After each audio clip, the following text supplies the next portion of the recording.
Good afternoon everybody. Good afternoon sir.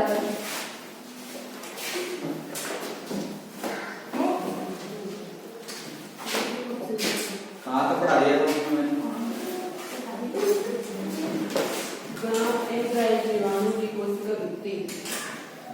जीवाणु का सामान्य परिचय चल रहा था। सामान्य परिचय में ग्राही और अग्राही दोनों पढ़ा दिए। ठीक है, आज देखो ग्राम अभिरंजन। आज का अपना टॉपिक क्या है? ग्राम अभिरंजन। ग्राम अभिरंजन, ग्राम स्टेनिंग इंग्लिश में बोलते हैं। ग्राम स्टेनिंग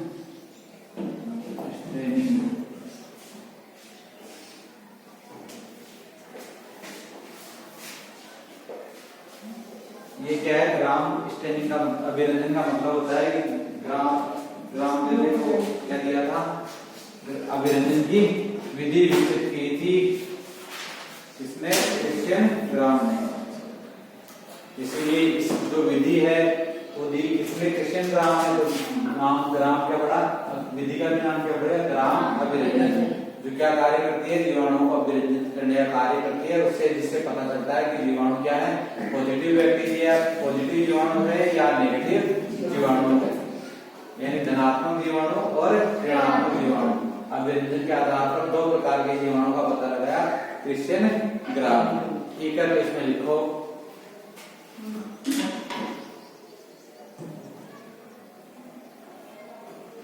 जीवाणु में सबसे अधिक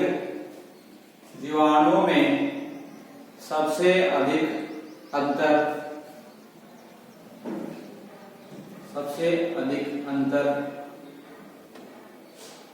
जानने के लिए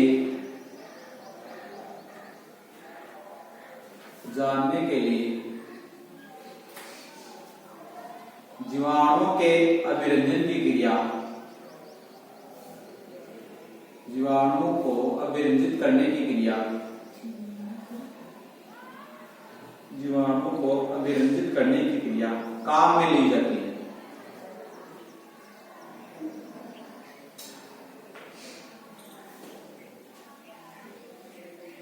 जीवाणु को अभिरंजित, जीवाणु को अभिरंजित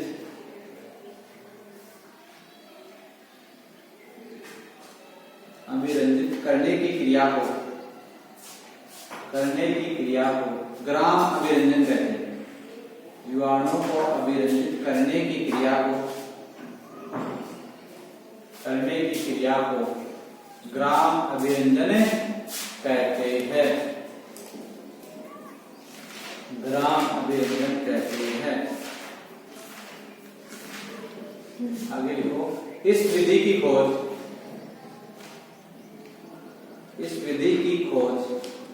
सबसे पहले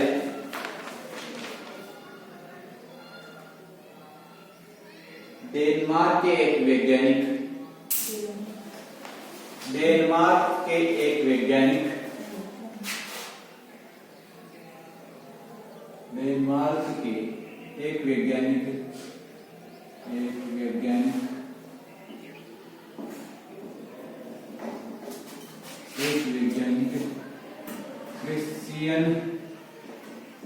क्रिश्चियन ग्राम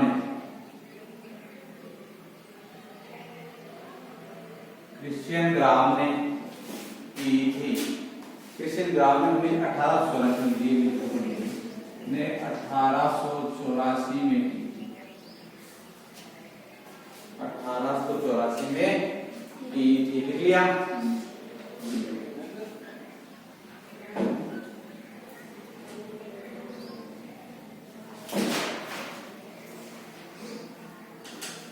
इन्होंने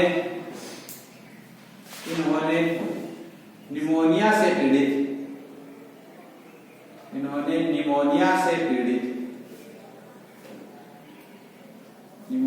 पीड़ित रोगियों के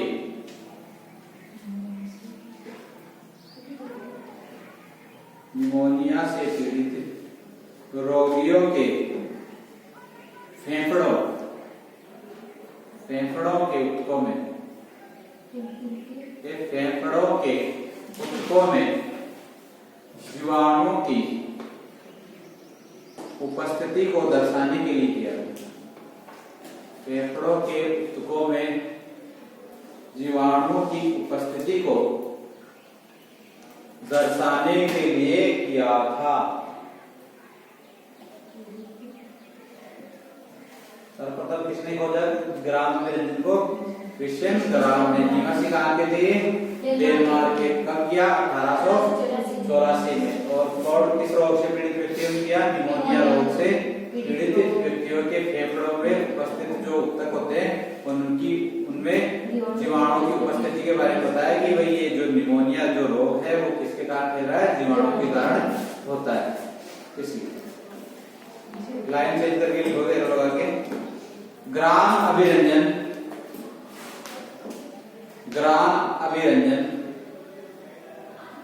क्रिस्टल वॉयलेट रंजक, क्रिस्टल वॉयलेट रंजक, क्रिस्टल वॉयलेट अभिरंजक, क्रिस्टल वॉयलेट अभिरंजक आयोडीन घोल,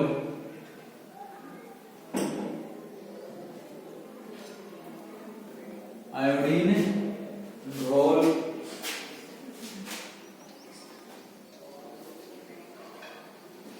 आयोडीन घोल से किया जाता है। ग्राम अभिरंजन क्रिस्टल वॉयलेट अभिरंजन व आयोडीन घोल से किया जाता है। इन दोनों की आवश्यकता पड़ेगी अपने को ग्राम अभिरंजन में। और ये आपकी क्या है? प्रैक्टिकल का भी है।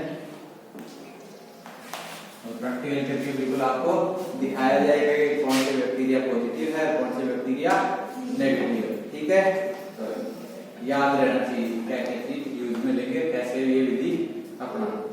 आगे लिखो अभिरंजन की क्रिया के बाद, हाँ आगे अभिरंजन की क्रिया के बाद इन्होंने पता लगाया, इन्होंने पता लगाया कि जो जीवाणु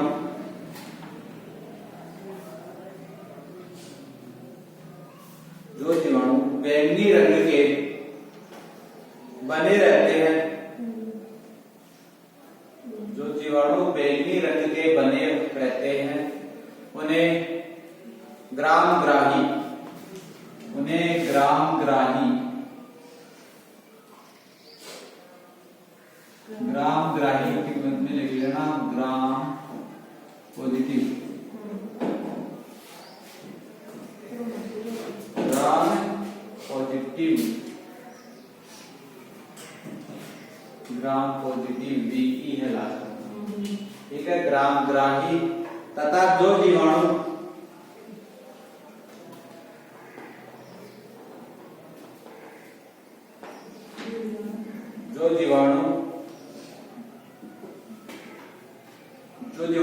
कलर या रंगीन नहीं होते, रंगीन नहीं होते हैं, रंगीन नहीं होते हैं, उन्हें ग्रामग्राही अग्राही, उन्हें ग्राम अग्राही, उन्हें ग्राम अग्राही, ग्राम नेगेटिव बैक्टीरिया का ग्राम अग्राही जीवाणु कहा।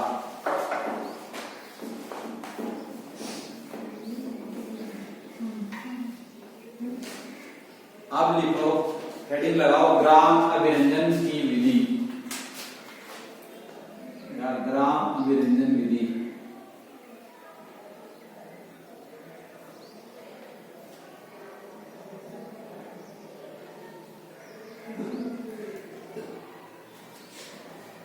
ग्राम अभिरंजन विधि, सभी ने हेडिंग लगा ली। बहुत बढ़िया। फर्स्ट लिखो, फर्स्ट पॉइंट,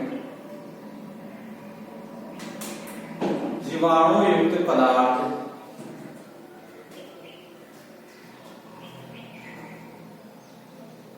जीवाणु युक्त पदार्थ लेकर के साफ स्लाइड के ऊपर, हाँ साफ स्लाइड के ऊपर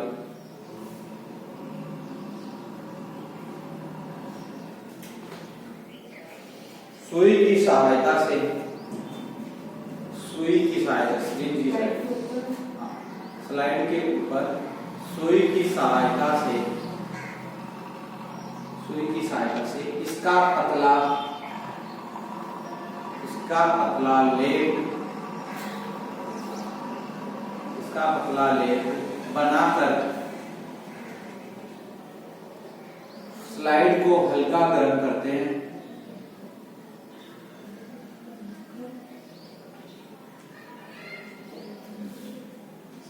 स्लाइड को हल्का गर्म करते हैं जिससे जीवाणुयुक्त पदार्थ स्थिर हो जाए, जिससे जीवाणुयुक्त पदार्थ क्या हो जाए, स्थिर हो जाए।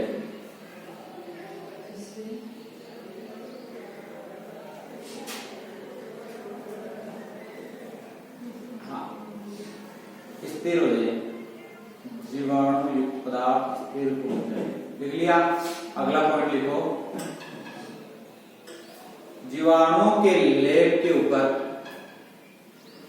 जीवाणुओं के लेप के ऊपर crystal violet, crystal violet,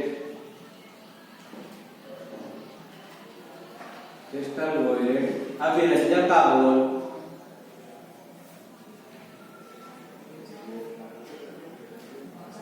crystal violet अभिरंजक का घोल, घोल क्रिस्टल वॉयलेट के घोल के करो, के घोल की कुछ बूंदे, के करो काटी के घोल की कुछ बूंदे सुई की सहायता से फैलाते हैं, के घोल की कुछ बूंदे सुई की सहायता से फैलाते हैं।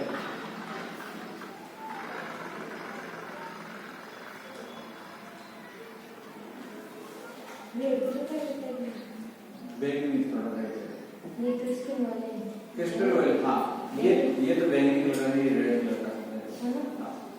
अगला लिखो, थर्ड नंबर, हाँ 30 सेकंड के बाद, अगला पॉइंट 30 सेकंड के बाद स्लाइड को जल से धो लेते हैं, जल से धो लेते हैं।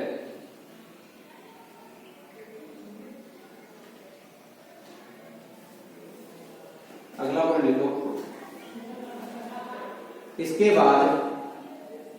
बाद आयोडीन घोल, आयोडीन घोल की कुछ बूंदे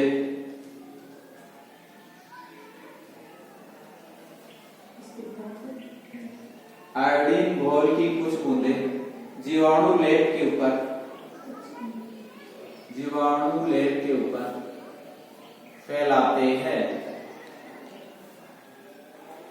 जीवाणु लेप के ऊपर फैलाते हैं। नेक्स्ट पॉइंट लिखो, अगला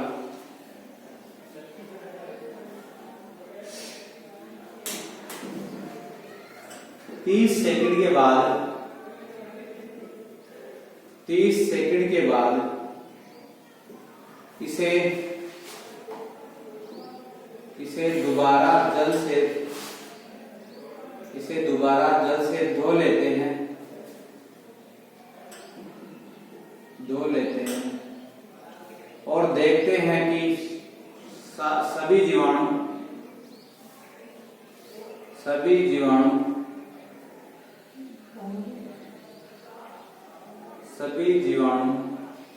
बैंगनी रंग के हो जाते हैं,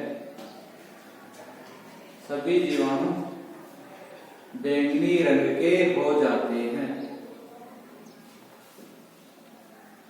अगला पॉइंट लिखो,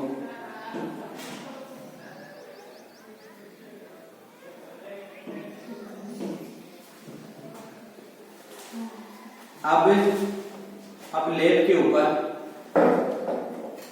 95% ethyl alcohol, ethyl alcohol, ethyl alcohol डालते हैं, इथाइल 95, इथाइल अल्कोहल,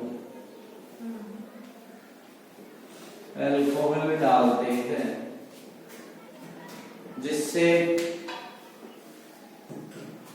जिससे ग्राम ग्राही जीवाणु बैंगनी रंग के, जिससे ग्राम ग्राही जीवाणु बैंगनी रंग के तथा ग्राम अग्राही जीवाणु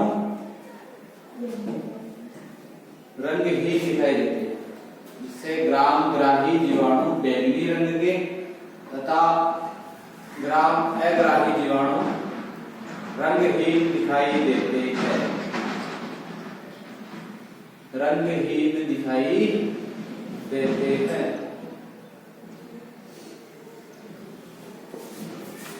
अगला पॉइंट लिखो, स्लाइड को जल से धोकर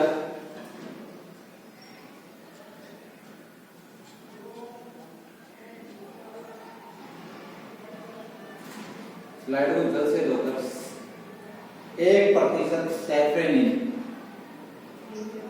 1% सैफरेनिन, हाँ नहीं भाई इससे ज्यादा मात्रा लेगी सैफरेनिन तो सारे कैसे हो जाएंगे, 1% सैफरेनिन आता है, सैफरेनिन स्टेनिंग की काम है, सैफरेनिन से फिर क्या करोगे आप, पीएस वगैरह काटोगे, स्टेन वगैरह जैसे पाइनस साइक्लोसिन जी फिट्राजी, वो रेड बैंगनी टाइप, बैंगनी रेड टाइप, हाँ ठीक है। लिखो 1% सैफरेनिन की कुछ बूंदें सुई की सहायता से फैलाते हैं,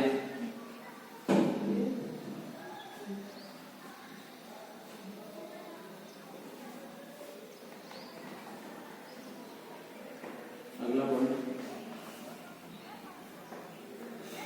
अब 30 सेकंड होने के बाद, 30 सेकंड होने के बाद एक बार मुझे स्लाइड को जल से धोते,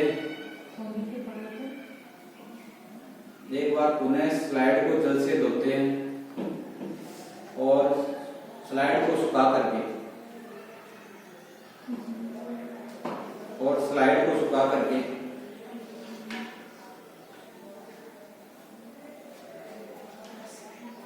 और स्लाइड को सुखा करके सूक्ष्मदर्शी में, सूक्ष्मदर्शी की सहायता से, सूक्ष्मदर्शी की सहायता से अध्ययन किया जाता है, अध्ययन करते हैं, कोई भी चाहिए सूक्ष्मदर्शी की सहायता से अध्ययन करते हैं।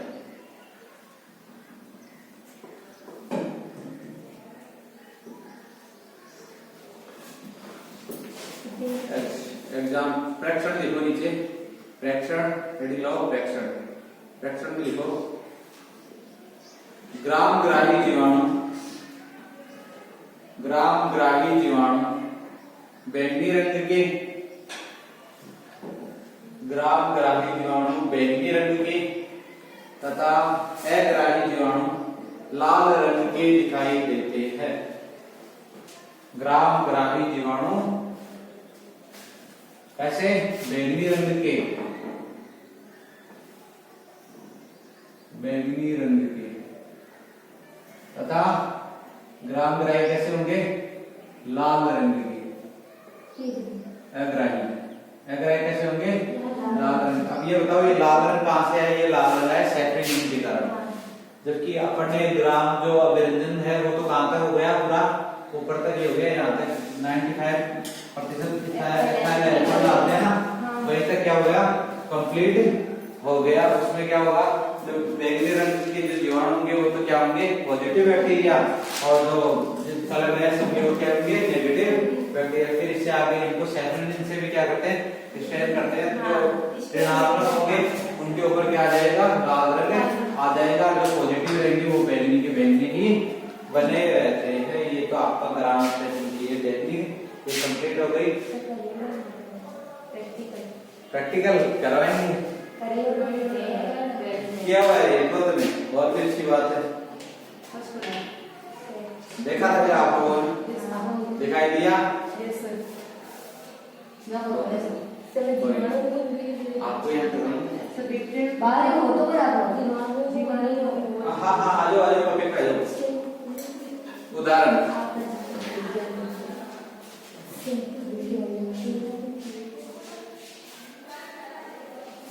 ग्रामग्राही ग्रामग्राही जीवाणु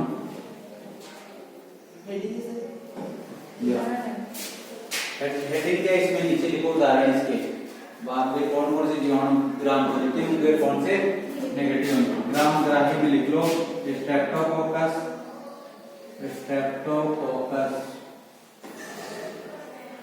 आपको मालूम प्रैक्टिकल में दे दिया जाए स्ट्रेप्टोकोकस दे दिया जाए तो आपको उसमें पता लगाएंगे तो सारे जीवाणु कैसे होंगे बेंगे रहेंगे। लैक्टोबैसिलस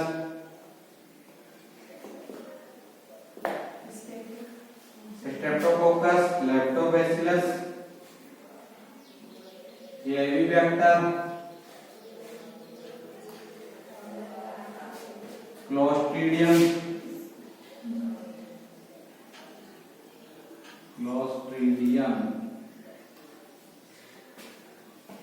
बेसिलस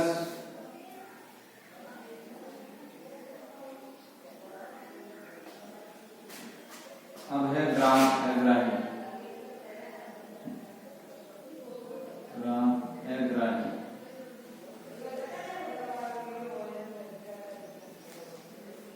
ग्रामग्राही जीवाणु एक है जेंटोमोनास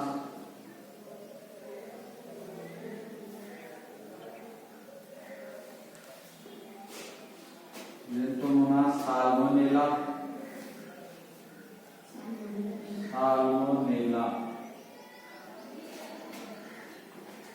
विब्रियो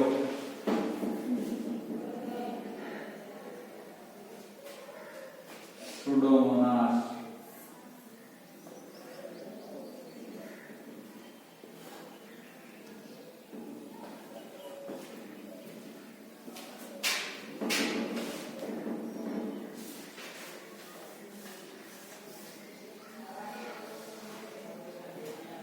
ये जीवाणु ग्रामग्राही और ग्रामअग्राही।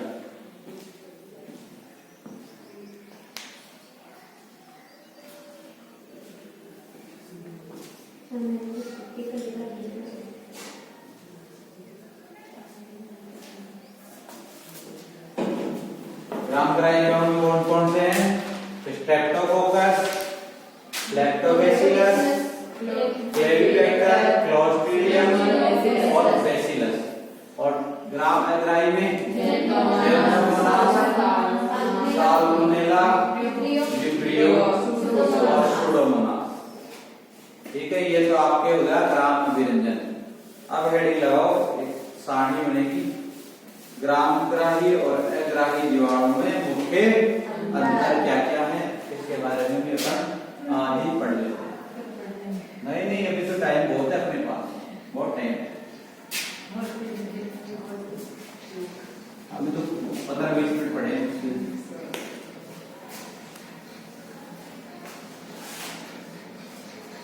सारणी में ज्यादा जोर नहीं आता है और सारणियां में शिक्षक आते हैं।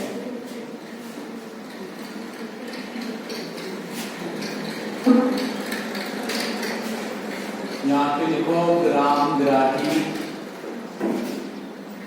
व ग्रामअग्राही, ग्रामग्राही जीवाणु व ग्रामअग्राही।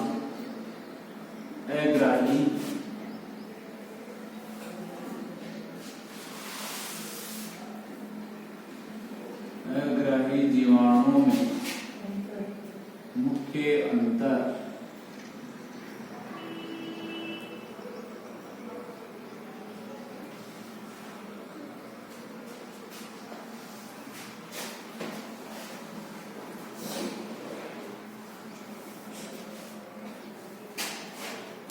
इधर ग्रामग्राही जीवाणु देख लो, ग्रामग्राही जीवाणु ग्राम अग्राही जीवाणु, अग्राही जीवाणु।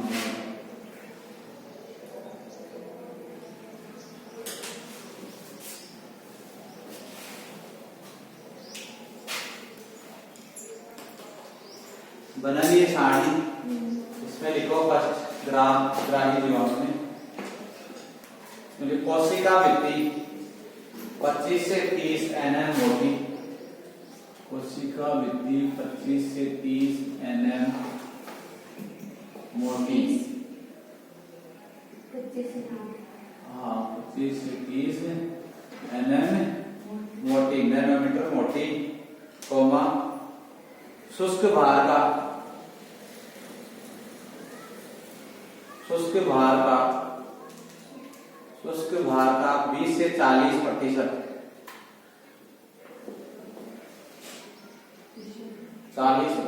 20 से 40%, अपेक्षाकृत सरल, अपेक्षाकृत सरल संरचना,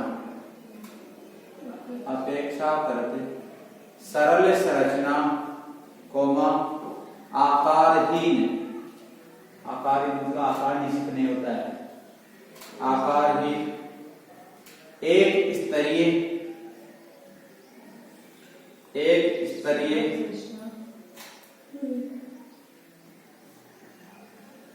तथा दृढ़ होती है,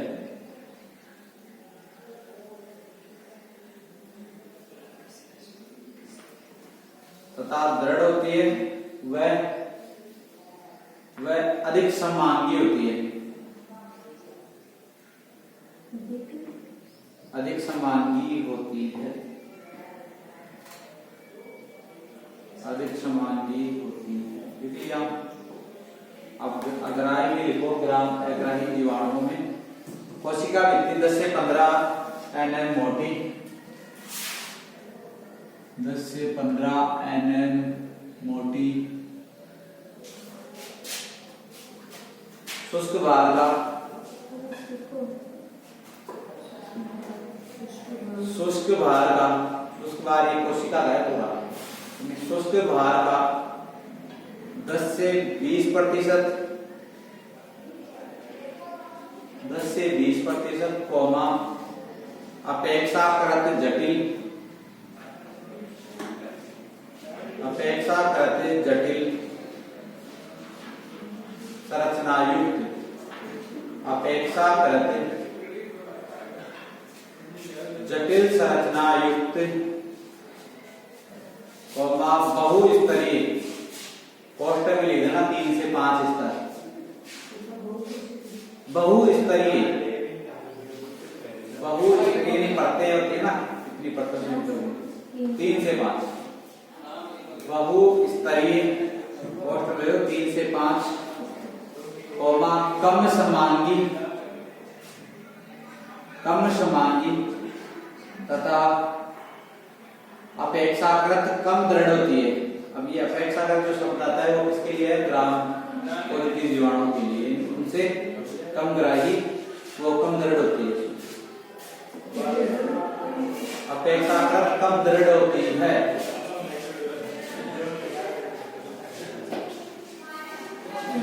अगला पॉइंट लिखो 2 नंबर ग्राम ग्राही जीवाणु कोशिका भित्ति में कोशिका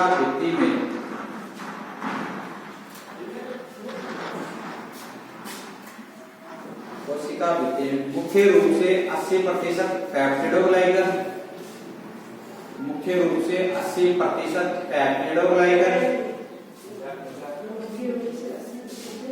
पेप्टिडोग्लाइकन तथा शेष प्रोटीन व बहु शर्करा से बनी होती है,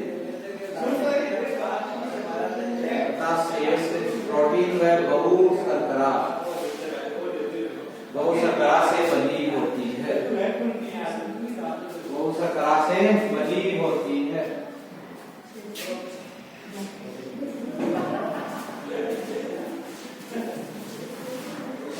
हाँ, अगला पॉइंट लिखो इधर ग्राम अग्राही जीवाणुओं के अंदर लिखना है, इसमें देखो कोशिका भित्ति में 5 से 15% पेप्टिडोग्लाइकन,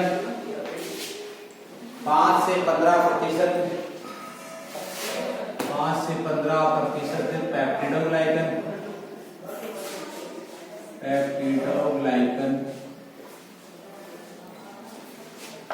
5 से 15% peptidoglycan,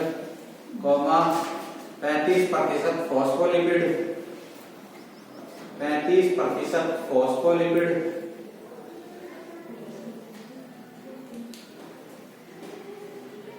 35% phospholipid, 15% protein, 15% protein, 15% protein तथा 50% लिपोपोलीसेकेराइड होती है। लिपोपोलीसेकेराइड होती है। लिपोपोलीसेकेराइड होती है। ग्राही में लिखोगे 3 नंबर, टिकोइक अम्ल पाया जाता है। हाँ, टिकोइक अम्ल पाया जाता है।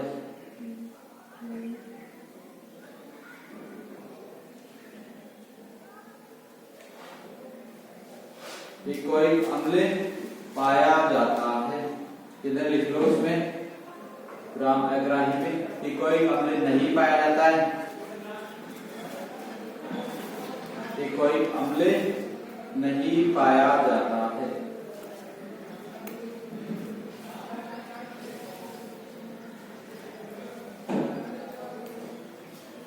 चार नंबर में लिखो कोशिका भित्ति में सल्फर युक्त एमिनो अम्ल नहीं होते हैं।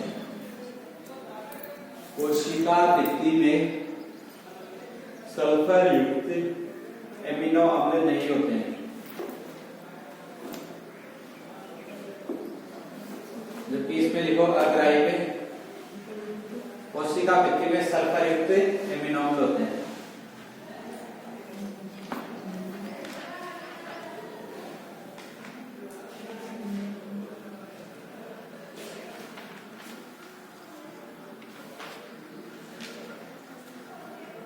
अग्राही में लिखना है कोशिका भित्ति में सल्फर युक्त एमिनो अम्ल होते हैं। सल्फर युक्त एमिनो अम्ल होते हैं।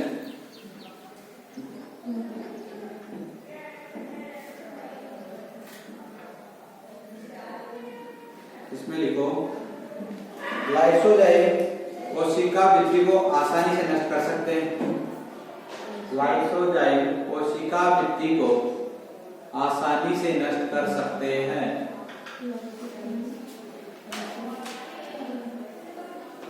लाइसोजाइम कोशिका भित्ति को आसानी से नष्ट कर सकते हैं। इसमें लिखो अग्राही में कोशिका भित्ति को नष्ट करने के लिए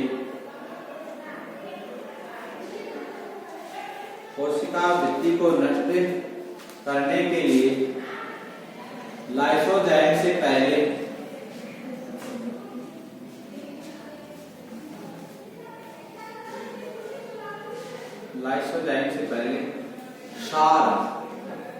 क्षार से क्रिया करवानी पड़ती है। क्षार से क्रिया करवानी पड़ती है। इसमें लिखो ग्राही जीवाणु लिखो। इसमें मध्यकाय उपस्थित होती है। मध्यकाय मतलब फिजोसोम, मध्यकाय उपस्थित होती है। जबकि उसमें लिखो अग्राही में मध्यकाय उपस्थित नहीं होती है या नहीं होती है। लिखो डायरेक्ट नहीं होती है।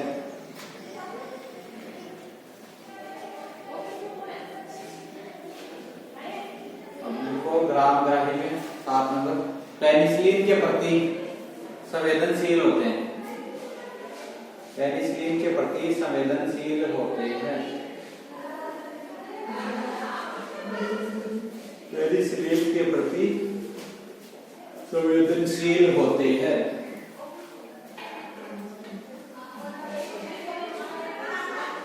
किसमें लिखो, ग्राम अग्राही में पेनिसिलिन के प्रति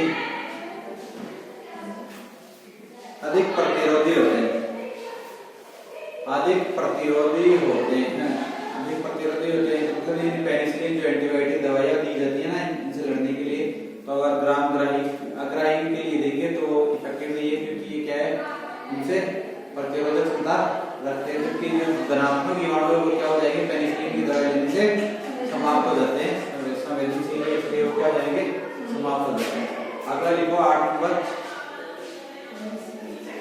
1% NaOH घोल के प्रति प्रतिरोधी होते हैं। 1% NaOH के घोल के प्रति प्रतिरोधी होते हैं।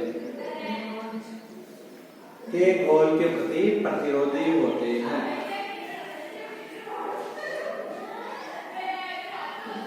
इसमें लिखो जीवाणु 1% NaOH घोल के प्रति संवेदनशील होते हैं।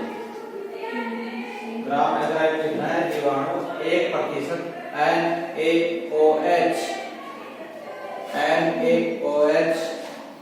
के घोल के प्रति संवेदनशील होते हैं।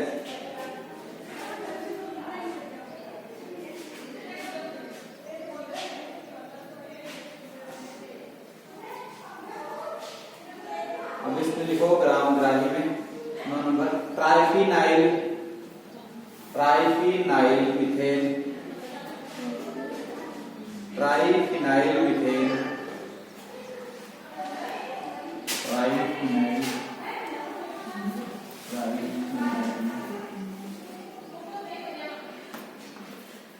ट्राइफिनाइल मिथेन, मिथेन रंजक जैसे क्रिस्टल वॉयलेट, रंजक जैसे क्रिस्टल वॉयलेट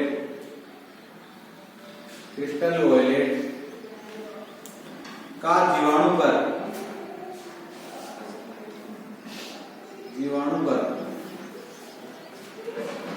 निरोधक प्रभाव होता है।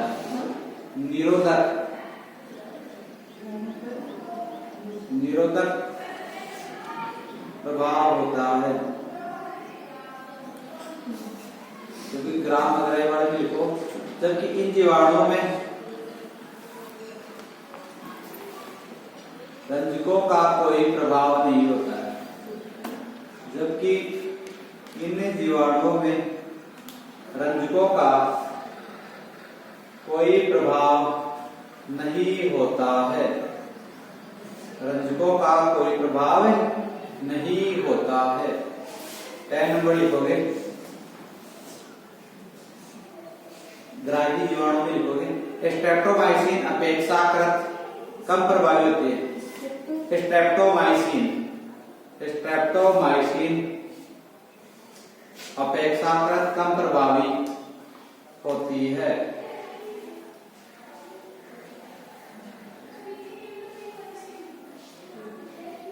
स्ट्रेप्टोमाइसिन अपेक्षाकृत कम प्रभावी होती है, जबकि अग्राही जीवाणु है उसमें प्रभावी होगी। तो इसमें लिखो स्ट्रेप्टोमाइसिन का निरोधी प्रभाव होता है।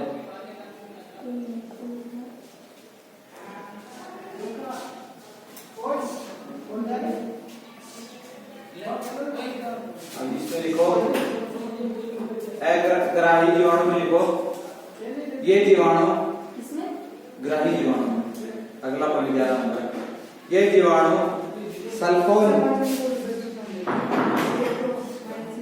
स्ट्रेप्टोमाइसिन का निरोधी प्रभाव होता है। स्ट्रेप्टोमाइसिन का निरोधी प्रभाव होता है। 11 नंबर लिखो सल्फोनेमाइड दवाइयां।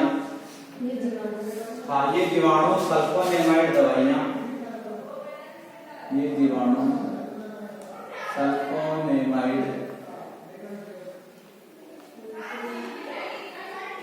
सल्फोनेमाइड दवाइयों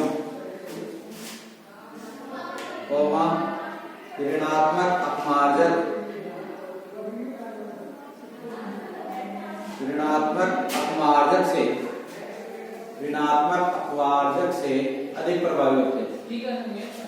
ऋणात्मक अपमार्जक से अधिक प्रभावित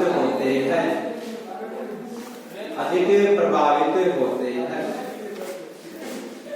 उसमें लिखो ग्राम एग्राइन जीवाणु में लिखो अपेक्षाकृत कम प्रभावित होते हैं।